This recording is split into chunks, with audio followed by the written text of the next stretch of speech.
Bien, nous sommes ici pour juger Madame Butéo, accusée d'une attaque envers un jogger dans la pratique de ses exercices quotidiens. Madame Butéo, nom, prénom, âge et qualité. Madame Butéo, 89e lune, use variable du bois de Rumigny. Directrice du service de régulation des rongeurs, mariée et mère de 22 ans. Bien, merci. Madame la procureure, merci de rappeler les faits. Tout de suite, monsieur le juge. Le 12 avril dernier, monsieur Brun, jogger de son état, a été victime d'une attaque compliquée de la part de Madame Butéo, ici présente, dans le bois de Rumignon, à hauteur de Roche-Piquet, sur le GR 37. Cette attaque est passible d'une peine de volière de 6 mois aux eaux de Champérusse. Bien, merci. Je passe la parole à la défense. Monsieur le juge, bonjour. Ma cliente, Madame Butéo, reconnaît l'infraction, mais demande que le jogger soit classé espèce nuisible. Elle plaide non coupable. En cela est soutenue par de nombreux riverains du bois de Rumignon. Je souhaite d'ailleurs vous en présenter quelques-uns. Si monsieur le juge le permet, je souhaiterais avant présenter une vidéo du bois de Rumignon, son usage et contexte, avant de sombrer tout de suite dans la sensiblerie que nous propose la défense. Objection, votre honneur. Cette attaque personnelle est indigne. Et de plus, j'ai sollicité la parole avant Madame la procureure. Objection rejetée. Il nous semble préférable de présenter le lieu et le contexte du délit. Merci, monsieur le juge. Le bois de Rumignon recouvre une crête. La crête est la ligne du haut des montagnes, ou aussi la coupe de cheveux. Une crête qui sépare les bassins versants du Conon au nord et de la Vilaine au Sud. un bassin qui va vers le Conon. Un bassin qui va vers la Vilaine. Localisé à l'est de Saint-Aubin-du-Cormier, le site fait partie du massif forestier des Marches de Bretagne. On marche et on est en Bretagne. Il est occupé par l'homme depuis le néolithique. Le bois abrite le site de la Roche-Piquet, un groupe de rochers de grès aux parois abruptes.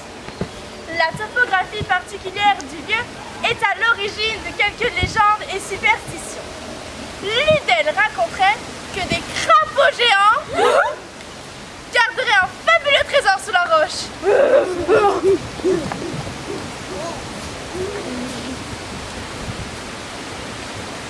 Le bois est relié au parc du château de Saint-Aubin-du-Cormier par le GR 37.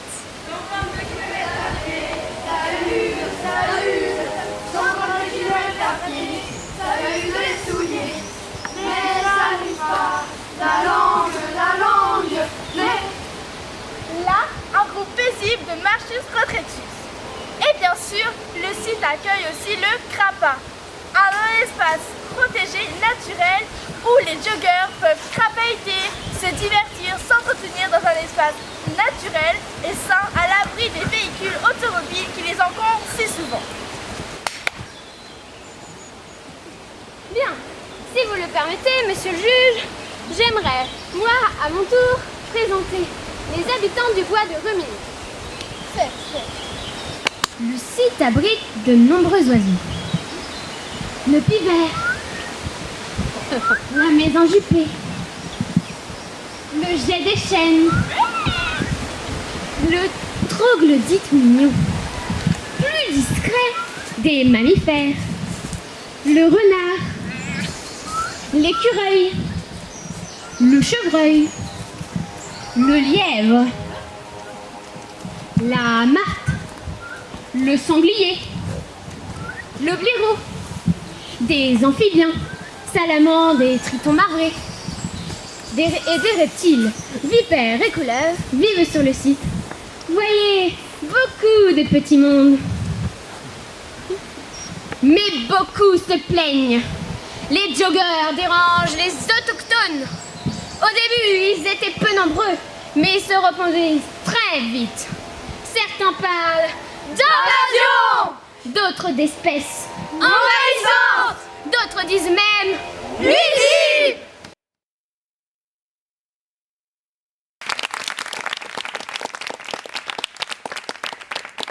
J'attire l'attention, monsieur le juge, sur la sensiblerie de l'avocat, qui voudrait nous indiquer qu'il y a une large partie de la population locale qui serait contre les joggers, alors que la question a été tranchée tranchée par le gouvernement très récemment.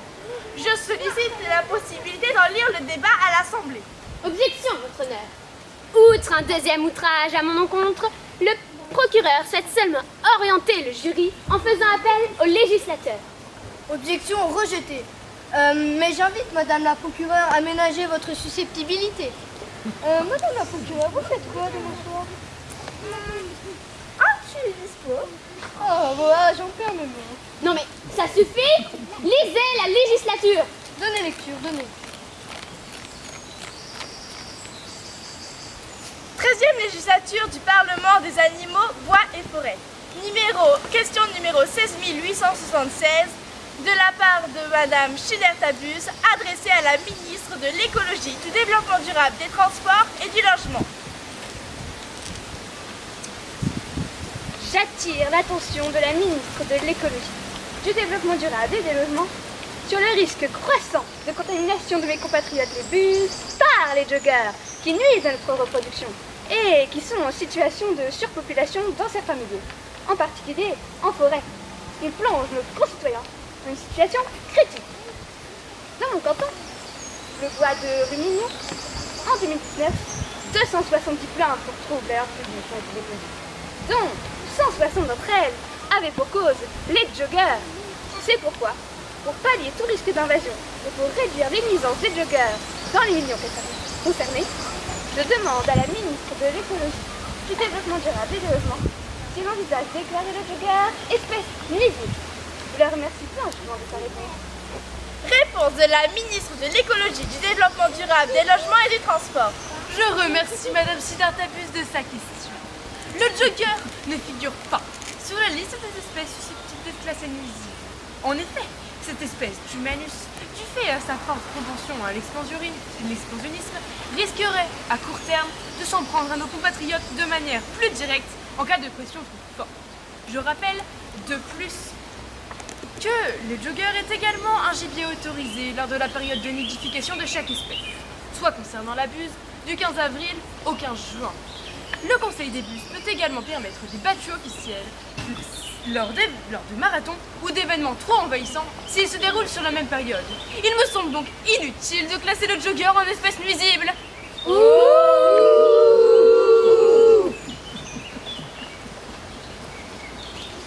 Voyez, mesdames et messieurs le jury, monsieur le juge, la question a déjà été tranchée par le gouvernement et il ne nous appartient pas de revenir là-dessus. L'avocat souhaite-t-elle instrumentaliser ce tribunal? Pas du tout. Nous souhaitons seulement démontrer que l'opinion publique n'est pas forcément du même avis. Et avant qu'on lance la question, nous voudrions offrir au jury ici présent tous les éléments d'analyse. Et pour cela, préciser les termes.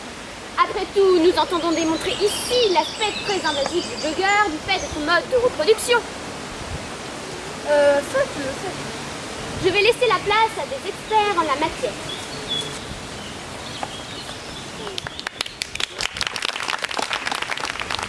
Alors, le jogger. Nous en avons ici deux spécimens. De deux espèces différentes. Mais avant de détailler les deux espèces, nous allons vous parler de leur similitude. Alors, le joggerus est plutôt grand. Il se tient sur deux pattes. C'est essentiel, il est bien vertical lorsqu'il est au repos. Il dispose également de deux bras pour faire balancier lors de l'activité et d'une tête avec un museau pour assimiler l'air lors de la course. Le joggerus est facilement différenciable du ramassus de champignus. Oh, un champignon! Également présent dans ce bois de Rumignon, car il n'a pas de panier. Et surtout, il court tout le temps. Donc, ici, deux espèces de deux genres différents. La première, très en vogue au début du siècle, mais depuis en voie de disparition totaire. Le joggerus mature. Ici, nous avons choisi un mâle. Toujours plus coloré que la femelle de la même espèce, l'objectif étant, vous l'avez compris, de se faire repérer à des fins potentielles de reproduction, donc son pelage. Alors, il a des sabots orange et gris, avec une robe bleue et jaune, et un pelage plutôt brun. La seconde espèce, plus courante en ce temps moderne, le joggerus sombrus. Là, c'est la discrétion assurée. Et c'est une espèce qu'on verra à peine au lever du soleil ou tombée de la nuit. Alors, le jogger est plus souvent actif le matin et le soir. Mais il court aussi la journée selon ses contraintes. Il sort de son terrier, court, revient à son terrier. Le reste du temps, il va faire ses autres occupations ou accessoires. Mais sa raison d'être est bien la course à pied, nécessaire à la production d'endorphines dont il raffole. Sans cette production, il risque de finir comme le non-jogger. Triste, apathique, souvent fumeur et alcoolique. Savoir si le joggerus est une espèce envahissante. Il nous a fallu étudier son mode de reproduction. Phénomène tout à fait extraordinaire qui, contrairement à la plupart des autres espèces, peut se faire Sans aucun contact physique. Le secret, les applications de téléphone portable et les SMS. Nos deux joggers ici présents ont dans leur entourage. Des non-joggers, fumeurs et dépressifs. Le début commence par quelques rendez-vous. Salut, ça te dit une petite course à pied? Salut, non désolé, là je suis pris, je regarde ma série. Ce n'était pas une question. Alors, tu me rejoins au Grappa à 17h, point final. Bon, ok, mais là j'ai une série à terminer, donc que 15 minutes. Et le jogger emmène son ami dans ses premières courses effrénées. Soit le non-jogger meurt d'épuisement, Soit il passe toutes les épreuves et devient à son tour un joggerus. cela va transformer son apparence physique comme nous l'avons vu ici. Comme il y a de plus en plus de téléphones portables et d'applications, il y a de plus en plus de joggers. Et c'est pour ça que nous affirmons que le joggerus est une espèce invasive, sans nous prononcer non plus sur son caractère potentiellement nuisible et envahissant.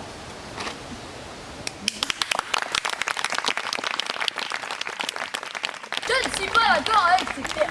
Il faudrait les préciser. C'est un abus de langage. Envahissante, nuisible, invasive. Des termes qui font peur à dessein pour stigmatiser les victimes. Monsieur le juge, me permettez-vous de développer? Objection, votre honneur. Objection refusée. Madame l'avocate, vous avez intention d'objecter chaque proposition de Madame la procureure? Monsieur, Ça a changé. Monsieur le procureur. Je trouve ça classe de dire objection, votre honneur. Bien, je vous colle une amende pour abus d'objection. Ah bah bravo. Bien, bien. Développez, développez, Madame, Monsieur le procureur.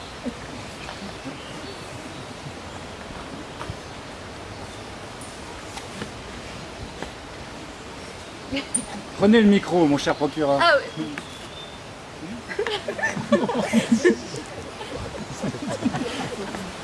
Parlons d'abord des espèces invasives. Une espèce invasive est une espèce non indigène. Elle n'est pas du coin. Pour l'exemple, nous allons prendre un joueur de tennis espagnol aux internationaux de Paris. L'espèce invasive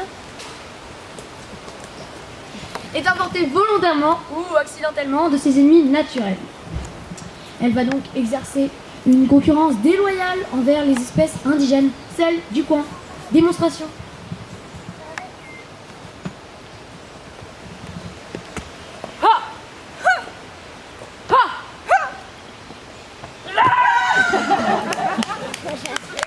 Ah, l'équilibre local est rompu.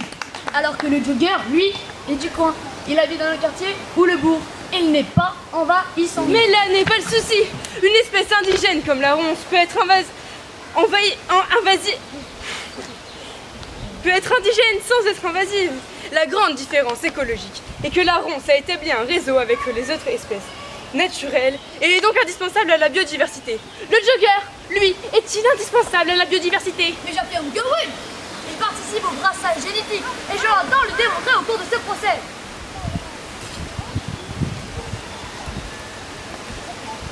Mais pour cela, il faut revenir au commencement.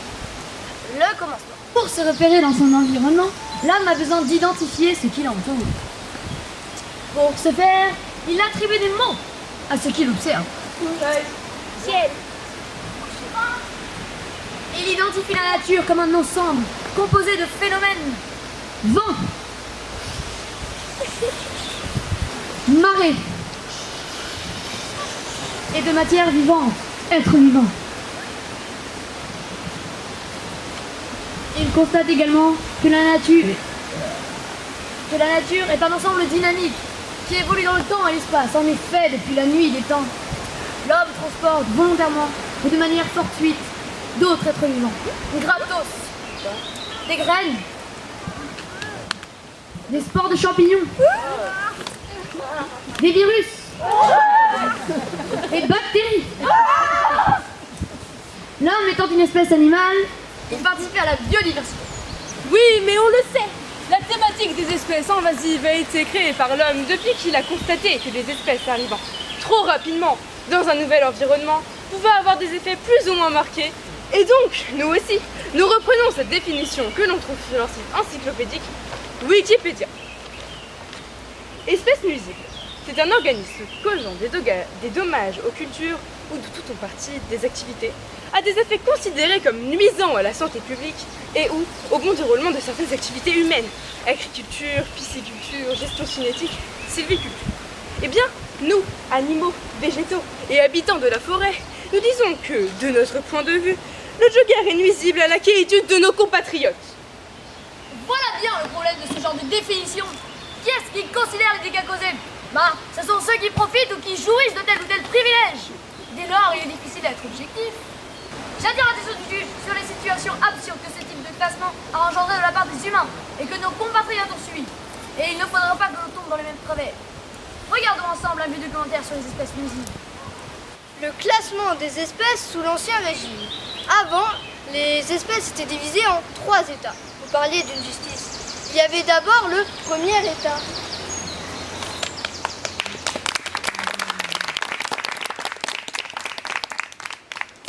Les privilégiés, également connus sous le nom d'animaux protégés. Pour l'exemple, nous avons un koala. Ou aussi les animaux domestiques.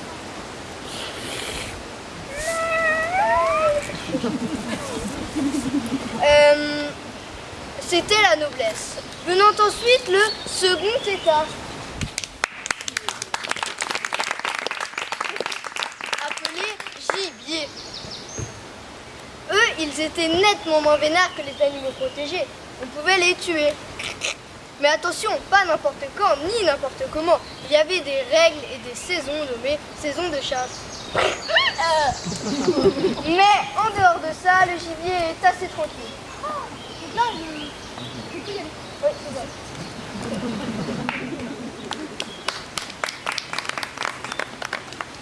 Et puis il y avait le tiers état. Non, là faut pas courir. Une bande de vermines, de racailles qu'on appelait nuisibles.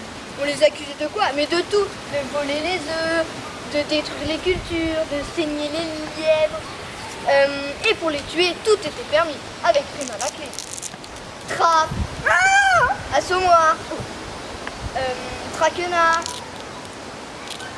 et gaz de guerre. Pour l'exemple, longtemps la buse a subi le poteau à mâchoire du docteur Nemrod. Rappelons le principe de ce magnifique engin. Un poteau à clôture quelconque sur lequel on place une sorte de piège à loup. La buse vient systématiquement s'y poser pour guetter les champs et les campagnols. Dès qu'elle effleure le poteau, la mâchoire se referme sur elle. Oh, un poteau!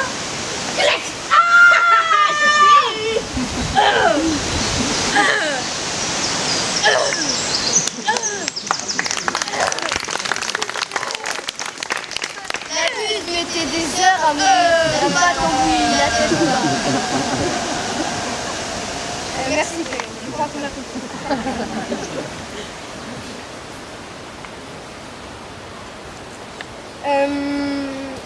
Voyez, le classement nuisible pouvait avoir quelques conséquences. Mais à force de patience, certaines espèces s'en sortent. Regardez ici, j'ai quelques coupures de journaux très intéressantes. Voilà. En 1806, les vautours sont des tigres. Dans Le petit bouffon de la jeunesse, le caractère général des vautours est la cruauté et la férocité. Ce sont les tigres des oiseaux. Le vautour n'a que l'instinct de la basse gourmandise et de la voracité. Il est si lâche que lorsqu'il éprouve la moindre résistance, il se réunit avec d'autres d'une espèce pour assassiner à coup sûr. se rassasier de chair, s'enivrer du sang de sa victime. Enfin, leur réunion est une société de carnage. Cette troupe de brigands s'acharne sur les cadavres et les déchique jusqu'au bout. La corruption et l'infection, au lieu de les faire fuir, les attire.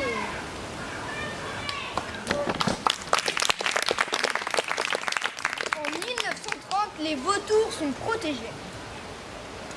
Dans Le Chasseur français. Il n'y a ni raison ni excuse à tuer les vautours. Ce majestueux planeur est un hygiéniste sans reproche. On se demande comment l'homme n'a pas pu mieux utiliser un pareil serviteur. En 1924, les rapaces sont des brigands. Dans ce même revue, Le Chasseur français. Tous ces oiseaux-là, les buses, les vautours, les faucons, les éperviers, les hermions, les cercelles, ce sont brigands et demi. Ils ne valent pas plus cher les uns que les autres. Et malgré vos savants qui les classent au plus ou moins nuisibles, je les mets tous dans le même sac. Il me suffit qu'ils soient plus ou moins nuisibles pour que je les supprime. Alors qu'en 1972, les rapaces sont protégés. Dans la revue Connaissance de la chasse, 53 ans plus tard. Les rapaces limitent les espèces prolifiques, nous débarrassent des animaux malades et des cadavres, en rayant ainsi les épidémies et sélectionnant les espèces. Et enfin, en 1978, les belettes sont des vampires. On ne peut imaginer qu'un si petit animal soit le plus redoutable des assassins.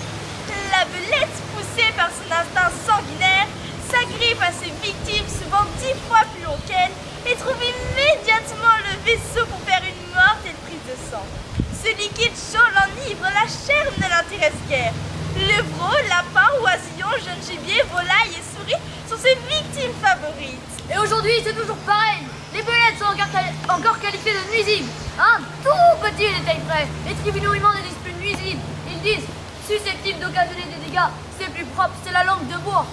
La question que je pose, c'est allons-nous faire les mêmes erreurs que les humains? Car oui, passer le tueur en nuisible serait une erreur. Alors je propose le terme d'envahissant, dont voici la définition. Espèce envahissante. C'est une espèce vivante, exotique, qui devient un agent de perturbation nuisible à la biodiversité autochtone des écosystèmes naturels ou semi-naturels parmi lesquels elle s'est établie. Objection, votre honneur. L'avocate nous détourne du propos et cette définition n'est pas objective non plus. Objection accordée. Madame l'avocate, je vois bien que vous essayez de détourner du procès de votre cliente. S'il vous plaît, revenez à l'essentiel. Je pense qu'il faut en finir avec cette discrimination du jugger. Il pourrait être une aubaine pour de nombreuses espèces qui participent à la biodiversité. Par exemple, écoutons le témoignage de la tique. Mesdames et messieurs, la tique.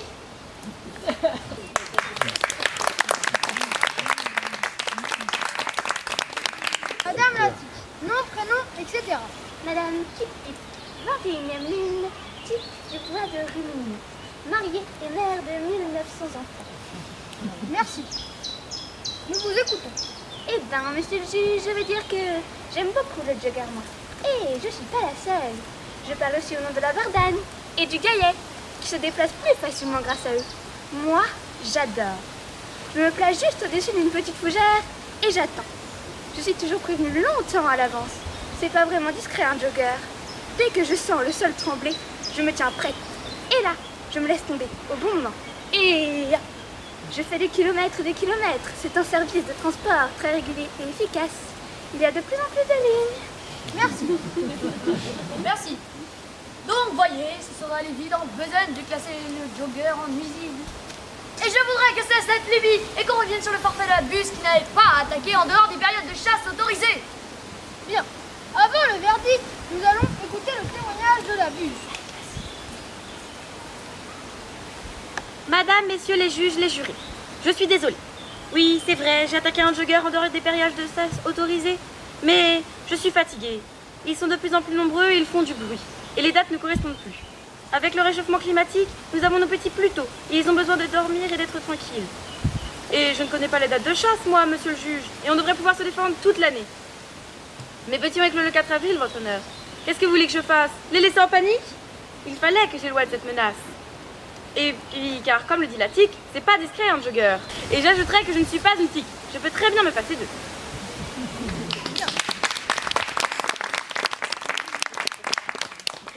Merci.